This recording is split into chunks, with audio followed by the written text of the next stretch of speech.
Hello বন্ধুরা, আজকে আমি চিকেন কারি বানানো দেখাচ্ছি। কড়াইতে তেল দিয়ে দিলাম, দুটো তেজপাতা দিয়ে দিলাম, কুচি কুচি করে কেটে রাখা পেঁয়াজটা দিয়ে দিলাম। পেঁয়াজটা ভাজা ভাজা হয়ে যাওয়ার পর ওতে পরিমাণ মতো হলুদ গুঁড়ো দিয়ে দিলাম।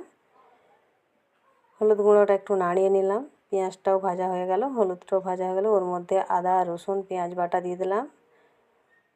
ওটা একটু ভাজা ভাজা হয়ে যাওয়ার পর ওতে পরিমাণ মতো লঙ্কার গুঁড়ো দিয়ে দিলাম। এরপর একটু এটা নাড়িয়ে নিলাম। ওটা একটু ভাজা ভাজা হয়ে যাওয়ার পর ওতে আমি চিকেন মশলা দিয়ে দিলাম। একটু চিকেন মশলাটাও নাড়িয়ে নিলাম। ওটা ভাজা ভাজা হয়ে যাওয়ার পর আমি ওতে কাশ্মীরি লঙ্কার গুঁড়ো দিয়ে দিলাম। ওটা ভাজা ভাজা হয়ে যাওয়ার পর আমি পরিমাণ একটুখানি জল দিয়ে ওটা নাড়িয়ে নিলাম, কষিয়ে নিলাম। ওটা কষানো হয়ে যাওয়ার পর ওতে আমি টমেটো কুচোনো দিয়ে দিলাম। ওটা একটু টমেটো কুচোটা একটু ভাজা ভাজা হয়ে যাওয়ার পর চিকেনটা ঢেলে দিলাম। ওতে চিকেনটা দিয়ে ওইটা আমি একটু নাড়িয়ে চাড়িয়ে নিলাম। চিকেনের গায়ে ভালোভাবে মশলাটা লেগে গেছে, দেখতেই পাচ্ছ। এরপর পরিমাণ মতো নুন দিয়ে দিলাম।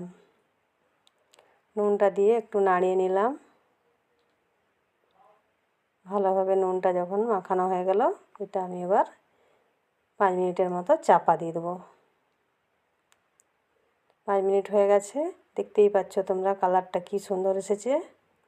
একটু নাড়িয়ে নিলাম। এরপর ভাজা ভাজা একটু করে নিয়ে ওর মধ্যে আমি আলুটা দিয়ে দিলাম, ভেজে রাখা আলুটা। আলুটা দিয়ে বেশ ভালোভাবে মাখিয়ে নিচ্ছি।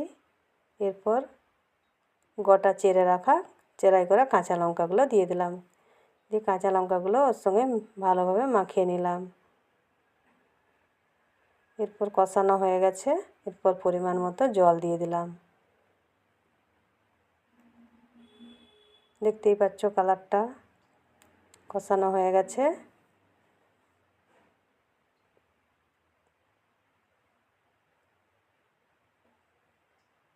এরপর ওটা আমি 15 মিনিটের মতো